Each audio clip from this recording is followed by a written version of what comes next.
Halo, selamat siang teman-temanku semuanya, dimanapun kalian berada.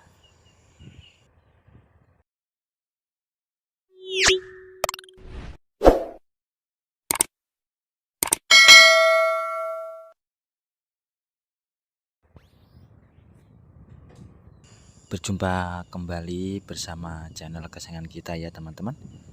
Channel yang berisikan tentang konten vlog disertai dengan konten cerita. Jadi dalam satu buah konten, teman-teman dapat menikmati dua hiburan sekaligus. Yang pertama adalah pemandangan alamnya, dan yang kedua adalah isi dari cerita tersebut yang mampu membuat kita larut ke dalam alur ceritanya. Pada kesempatan kali ini saya lagi berada di sebuah pinggir jalan ya teman-teman. Terlihat suasana jalan kali ini terlihat sedikit agak sepi. Cuma ada beberapa pengendara yang melintasi jalan ini, entah itu roda 2 maupun roda 4. Memang kalau siang-siang seperti ini banyak warga yang mungkin bekerja, jadi tidak ada yang berlalu lalang di jalanan ini ya. Beda jika pagi hari ataupun sore hari, itu pasti bakal padat untuk jalan ini, dikarenakan kalau pagi hari para warga itu berangkat untuk bekerja, dan jika sore hari itu pulang dari kerja ya teman-teman. Terlihat banyak pepohonan di tepian jalan ini, jadi cukup enak ya untuk mengambil video meneduh di bawah pohon yang syahdu. Apalagi dipadukan dengan angin yang berembus dengan sepoi-sepoi pada siang kali ini. Meskipun sangat terik, tapi karena adanya pepohonan yang rindang disertai dengan angin, maka sedikit agak sejuk teman-teman.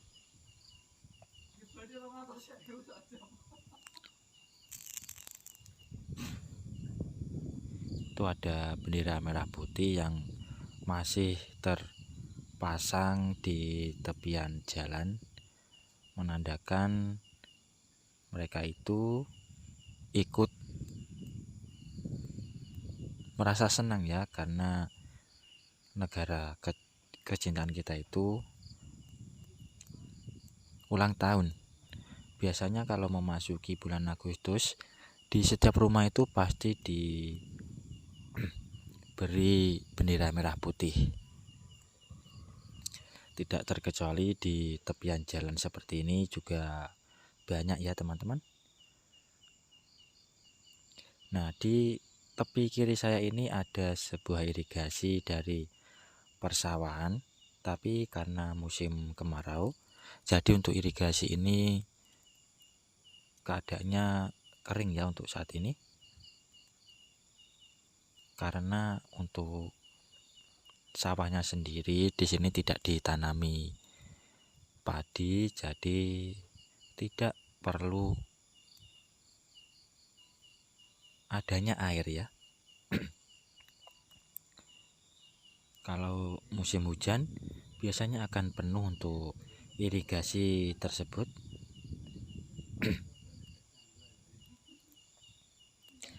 Suasana jalannya pun sudah sangat bagus untuk aspalnya, tidak berlubang, jadi tidak membahayakan bagi pengendara yang lewat. Kalau berlubang itu sangat berbahaya ya, apalagi jika kita itu mengendarai kendaraan dengan cepat. Kalau sampai masuk ke dalam lubang, maka bisa membahayakan bagi pengendara. Jadi harus hati-hati ya untuk teman-teman. tidak usah terlalu ngebut-ngebut sewaktu mengendarai sepeda motor.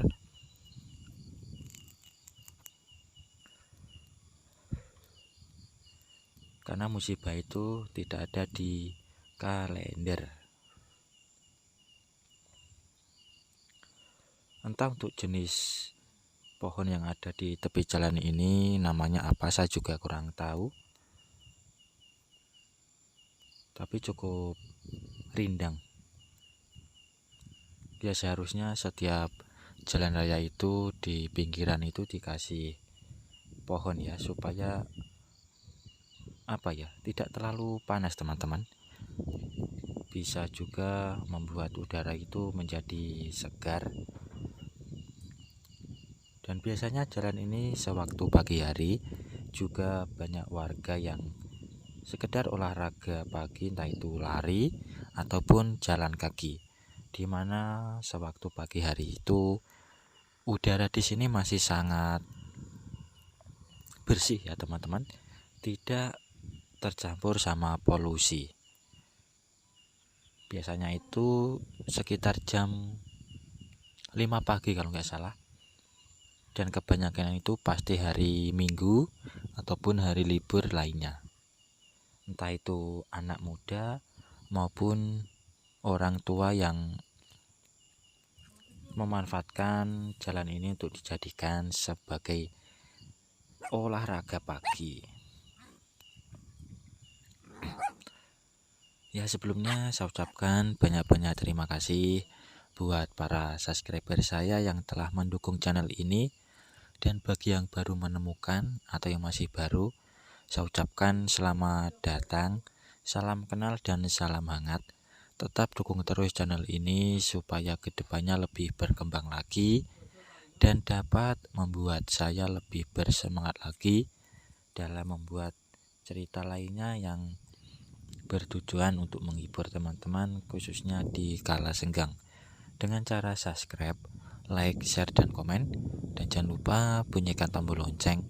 Kalau saya mengupload video terbaru, teman-teman tidak ketinggalan dengan ceritanya. Apalagi cerita seperti ini, semakin lama semakin banyak peminatnya ya. Dan bisa dikatakan ini adalah konten pemersatu bangsa teman-teman. Dan untuk saat ini perkembangan channel berjenis seperti punya saya ini berkembang sangat pesat ya. Terlihat bermunculan channel-channel baru yang mulai bermunculan di beranda-beranda YouTube. Jadi bisa dikatakan bahwa persaingan di dunia cerita saat ini sangat sengit sekali.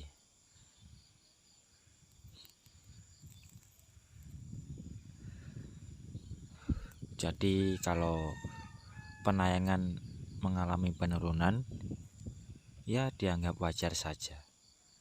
Tidak usah terlalu dipikirkan. Kalau sepi ya ngupload terus. Kalau rame ya mungkin agak direm dulu ya teman-teman. 2 hari sekali baru upload jika video yang diupload tadi rame. Tapi untuk saat ini mencari 10.000 penayangan itu sangat sulit sekali ya. Dengan adanya channel-channel baru yang mulai bermunculan.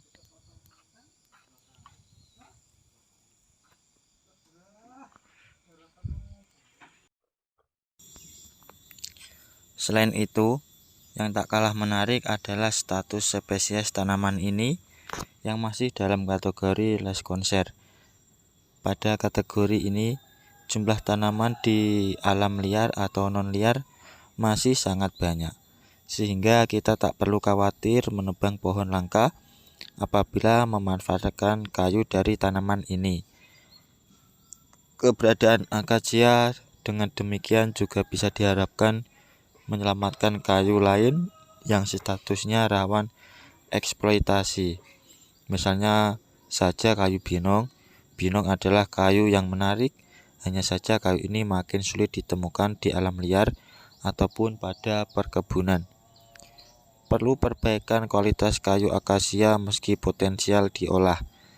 Namun perbaikan dan peningkatan mutu tentu harus dilakukan di sana-sini. Dalam hal ini kita perlu melakukan beberapa hal pada kayu akasia. Salah satunya dalam hal keawetan. Kenapa keawetan? Tingkat keawetan kayu akan mempengaruhi masa pakai suatu produk.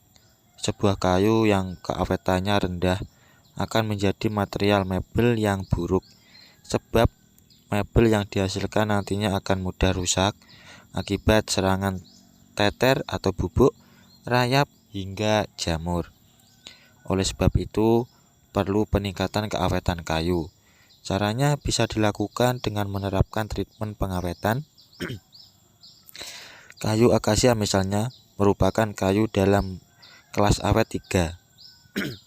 Namun, treatment pengawetan maka kelas keawetannya bisa membaik di level 1 atau 2.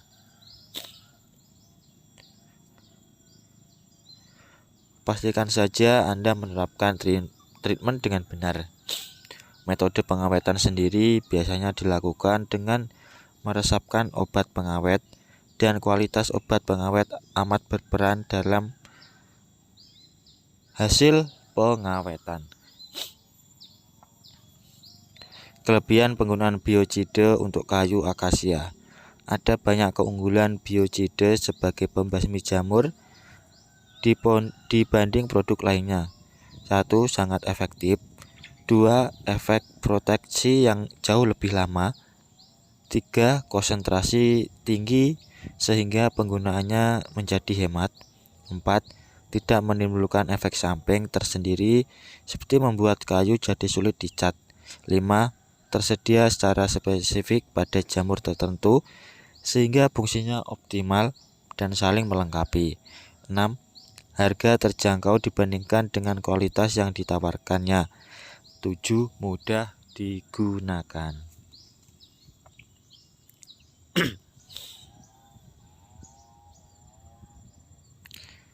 Ada beberapa poin yang dapat kita simpulkan berdasarkan penjelasan tadi. 1.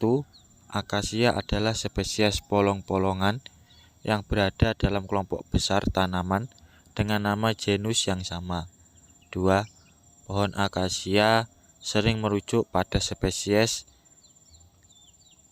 Tanaman ini memiliki karakter berupa batangan yang bisa tumbuh hingga 12 meter, kulit kayu yang patah-patah, hingga warna bunga yang kuning. 3. Akasia dimanfaatkan untuk berbagai kebutuhan, termasuk untuk diambil kayunya. Sampai saat ini, kayu akasia adalah salah satu yang dianggap sebagai alternatif yang bagus.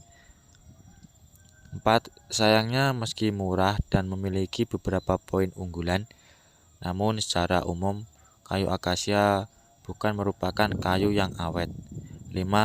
Diperlukan suatu treatment anti jamur agar produk kayu akasia tidak dirusak hama jamur, dan pembasmi jamur yang selalu saya sarankan adalah biocida. Keunggulan kayu akasia. Menurut kami ada beberapa keunggulan kayu akasia yang patut Anda pertimbangkan. Jika mau membeli papan akasia atau mau beli mebel dari bahan kayu akasia, berikut adalah beberapa poin tersebut. Kayunya keras dan kuat, jadi bisa kalau mau dibuat konstruksi bangunan sekalipun. Seratnya juga lumayan bagus, cukup menarik kalau di finishing. Warna natural sekalipun proses pekerjaannya lumayan mudah. Mau digergaji, diserut, atau diamplas juga bisa halus. Kayu akasia ini lumayan tahan air, jadi banyak pula yang bikin mebel untuk taman pakai kayu ini. Versi murahnya kayu jati istilah. Harga lebih murah dibanding kayu jati dan mahoni. Kalau di atas adalah keunggulan kayu akasia, kalau dibikin jadi furnitur, tapi tahukah Anda kalau kayu ini juga banyak kegunaan lain? Jadi gak cuman buat bahan bangunan atau buat bikin mebel saja. Kayu akasia adalah bahan baku utama pembuatan kertas atau istilahnya pulp. Kertas untuk buku tulis atau untuk kardus dan kertas kemasan itu banyak dibikin pakai bubur kertas kayu akasia. Sebelum populer jadi bahan bangunan, dia lebih dulu populer di dunia bubur si akasia ini. Pohon akasia juga berkhasiat untuk obat diabetes dan mengatasi sklerosis dini. Pohon akasia juga banyak diekstrak minyak dan kandungan taninya sebagai komponen produk kecantikan. Selain itu, fungsi akasia sebagai pohon peneduh jalan juga tidak bisa dilupakan. Panas loh kalau di jalanan gak ada pohon peneduh. Agar pohon akasia juga membantu lereng-lereng terhindar dari longsor.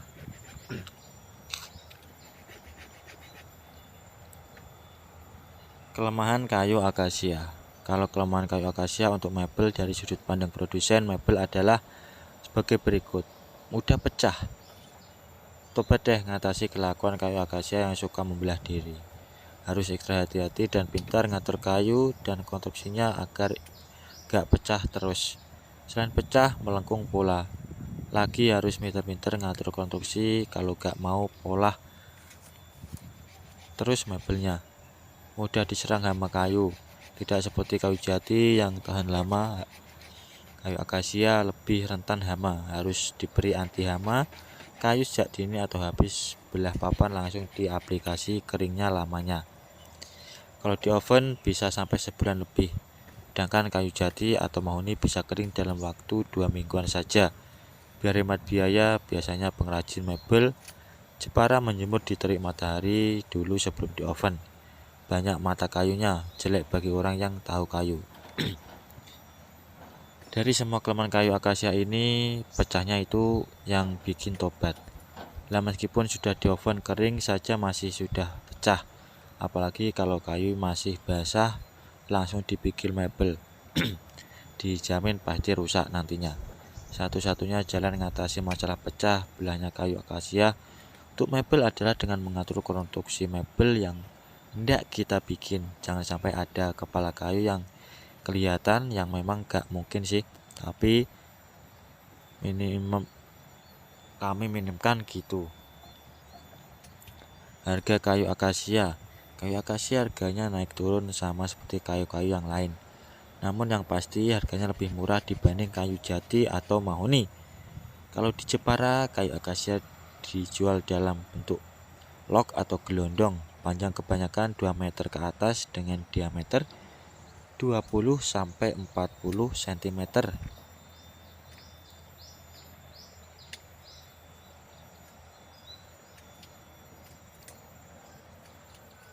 Kayu akasia bisa jadi kayu yang bagus untuk pembuatan mebel selama Anda tahu karakter dan cara menyiasati kekurangannya.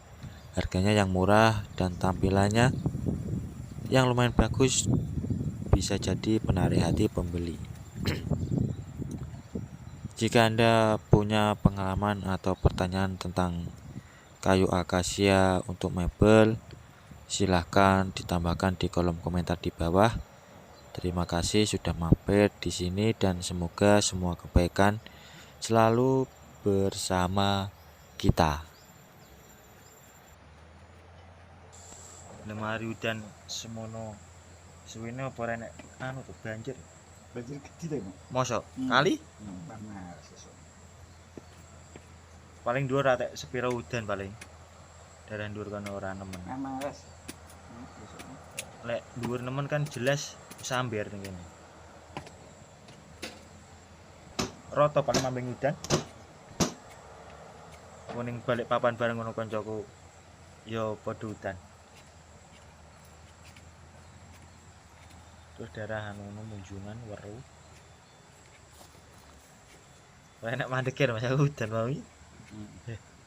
September yang ya kok pas anu ora pengajian ning Madatan kuwi. Udane kok diundur. anu yes gor oleh dina acara undang pengajian Soalnya kan sejam. anune Ya ini. Gus Miftah jarene. Tak kletek kuwi lho Ya. jarene. Mbak Terus ora iki. Miftah. Heeh.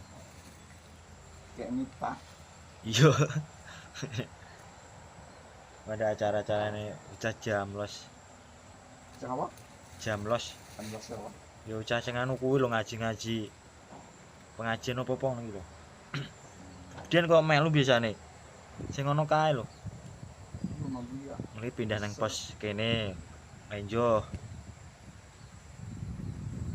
Tang ning Nagik kuwi. Pokoke gonta ganti suka melu. Karo peresmian pos. Ya pos jembatan anu ki nanti bangun lapangan. Mampunya acara anu kuwi jeneng peresmian. Pos ke nyangkruk. Baru jamlos. Sore enek paling iki.